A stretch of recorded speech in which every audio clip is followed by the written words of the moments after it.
Urban Meyer's roster history underscores the absurdity. Meyer coached Aaron Hernandez, whose off-field crimes are well documented, along with other players entangled in assaults, academic misconduct, and more. Yet Feinbaum singled out Newton, a national champion, Heisman Trophy winner, and NFL MVP, as the worst. This selective condemnation is not new. When Deion Sanders recently suggested implementing an NIL salary cap to restore competitive balance, Feinbaum dismissed the proposal and called Sanders a hypocrite rather than engage with the substance. The pattern repeats. Feinbaum routinely targets Cam Newton, Deion Sanders, Jameis Winston, Lamar Jackson, outspoken black athletes and coaches, while extending grace to figures such as Nick Saban, Kirby Smart, Dabo Swinney, or Tim Tebow under similar circumstances. Newton is no longer content to remain silent while others distort his story. In response, he laid out an accurate chronology, highlighting facts the commentary networks rarely repeat. One long-standing myth is that Newton was expelled from the University of Florida. He was not.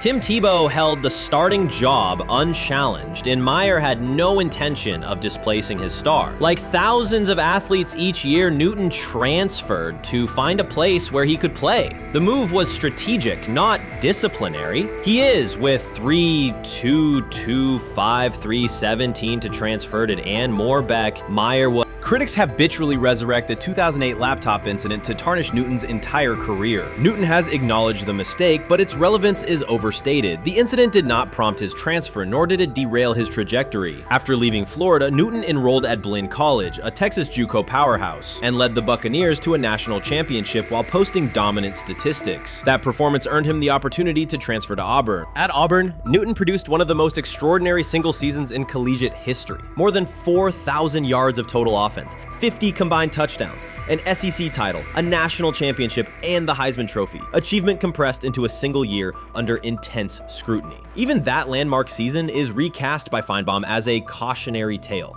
He claims Newton ignored head coach Gene Chizik by diving for a goal line touchdown when told to kneel, jeopardizing the game. In reality, Newton explained that the decision was a collective adjustment made in the huddle after reading the defense, while Auburn still held timeouts. The Tigers maintained control and secured the championship. Portraying that moment as reckless serves to recast Newton's success as selfishness rather than leadership.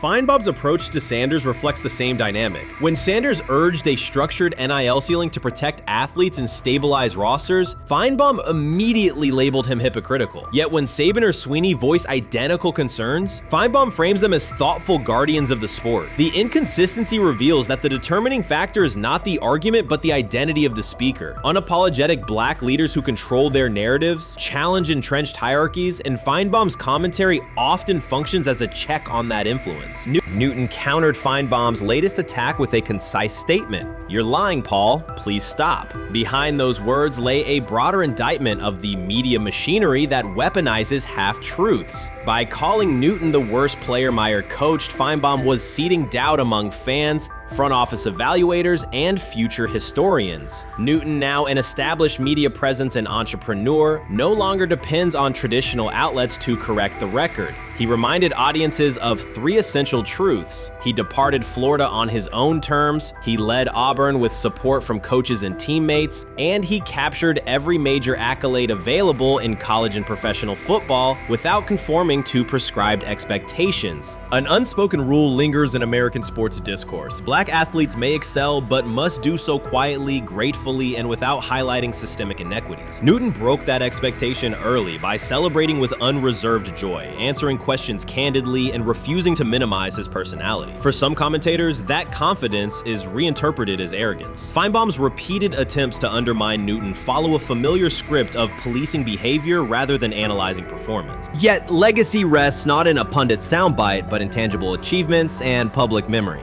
Newton's resume, Heisman winner, national champion, NFL MVP, speaks for itself. Millions of fans witnessed his impact on Saturdays and Sundays. Countless young quarterbacks saw someone who looks like them redefine the position's possibilities. The same is true for Sanders, whose player-first coaching philosophy and media savvy continue to influence college football's direction. Feinbaum's commentary cannot erase these realities. Newton, Sanders, Winston, Jackson, and others have already secured their places in football history. By publicly confronting misinformation, Newton set a precedent for athletes who now possess the platforms and technology to present their stories unfiltered. The microphone no longer belongs exclusively to legacy broadcasters. Newton holds it now, and he intends to keep it. a decisive shift that reduces the gatekeeper's influence and ensures that accomplishments are judged on merit rather than narrative manipulation. The rumors have ended. The decision is public. Cleveland Browns owner Jimmy Haslam has informed every level of the organization that unless an unforeseen injury intervenes, Shedeur Sanders will start at quarterback in week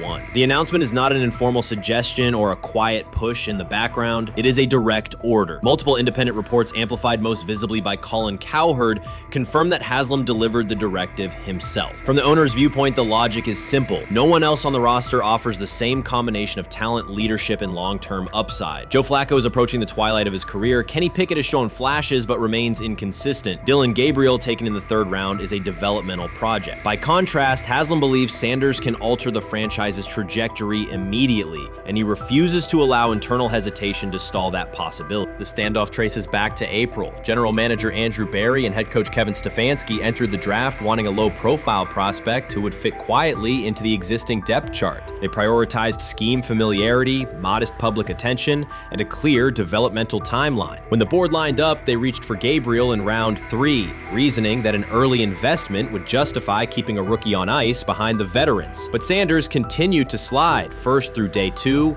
then deep into round 5. Haslam watched the names come off the board, convinced the league's bias against Deion Sanders' outspoken son was obscuring legitimate first-round talent. When Cleveland's 5th-round pick arrived and Sanders was still available, Haslam intervened. He did more than approve the choice, he overrode the original plan, making it clear that the organization would select Sanders and give him every chance to compete. From that moment on, the Browns' internal narrative splintered into 2 camps, those ready to accelerate around their owner's vision and those still trying to protect their original approach. Once rookie minicamp began, Sanders erased much of the speculation. He commanded huddles, processed coverages quickly, and delivered throws with anticipation that belied his draft slot. Teammates noted his willingness to accept blame for missed timing, then correct the error without dramatics. While Flacco and Pickett split most first-team reps, Sanders treated limited opportunities as full-speed auditions. During organized team activities, he identified blitz looks, redirected protections, and consistently found his second read when the primary route was covered. More than one defensive veteran told local reporters that Sanders looks like the best arm in the building. That assessment forced Berry and Stefanski to reevaluate their timetable.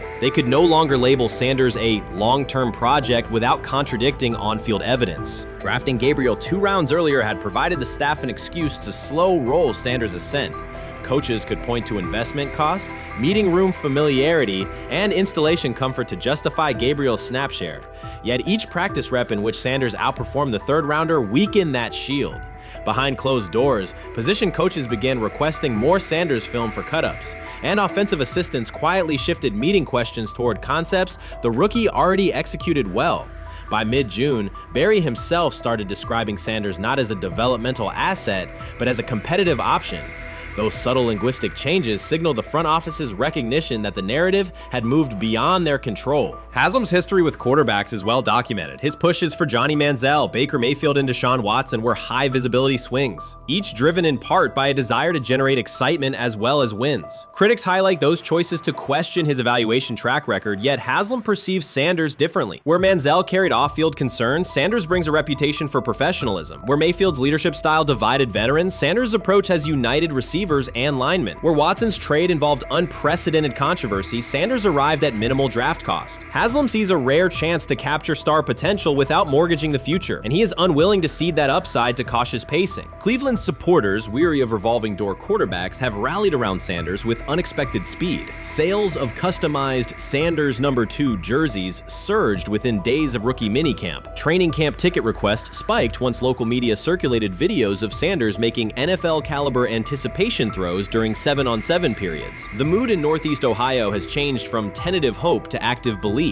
Longtime season ticket holders who once shrugged at preseason storylines now debate Sanders' footwork at neighborhood barbecues. Social media engagement for Browns content has climbed, driven by highlight compilations of the rookie threading seam passes between linebackers and safeties. All of this places Kevin Stefanski in a fragile position. If he opens week 1 with a veteran starter and the offense sputters, criticism will be swift. Each stalled drive will be interpreted as evidence that he ignored the owner's edict and the fan base's intuition. Conversely, if he names Sanders Sanders the starter solely under pressure, any early struggles could be framed as proof that Sanders was rushed, further exposing Stefanski to blame. The only sustainable solution is conviction. Either stand behind a veteran with clear strategic reasoning or embrace Sanders fully and structure the offense around his strengths. Splitting the difference, rotating series, delaying first-team reps, or using vague competition language will satisfy no one and likely jeopardize locker room clarity. Sanders' personal approach has reinforced Haslam's confidence. Instead of taking post-draft downtime, he traveled to Texas to train in full Browns gear at facilities near his father's home. The leaked clip of Sanders executing footwork drills in helmet and pads wasn't a marketing ploy.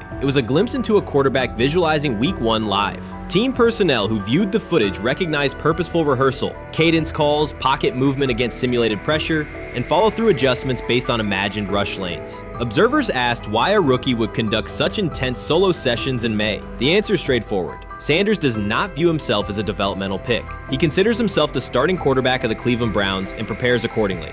On pure ability, Sanders' arm strength ranks with the league average for starters. His accuracy to the intermediate middle, an area where the Browns' current scheme generates high-leverage completions, has drawn consistent praise from receivers. The primary areas still under review are blitz recognition and live bullets and timing on deep outbreaking routes versus press coverage. Those developmental checkpoints are significant, yet daily practice reps show acceleration. In contrast, Flacco's mobility limits the boot action game that Stefanski installed to help Mayfield early in his tenure. Pickett can extend plays, but struggles to attack tight windows between linebackers and safeties, an essential requirement in Cleveland schematics. Gabriel remains an unknown at NFL speed. Thus, the competitive landscape favors Sanders sooner than the coaching staff originally planned. The franchise now stands at an inflection point. Haslam's mandate, the locker room's growing support, and the fan base's enthusiasm all tilt towards Sanders. The front office's earlier strategy, anchored in patience and quiet development,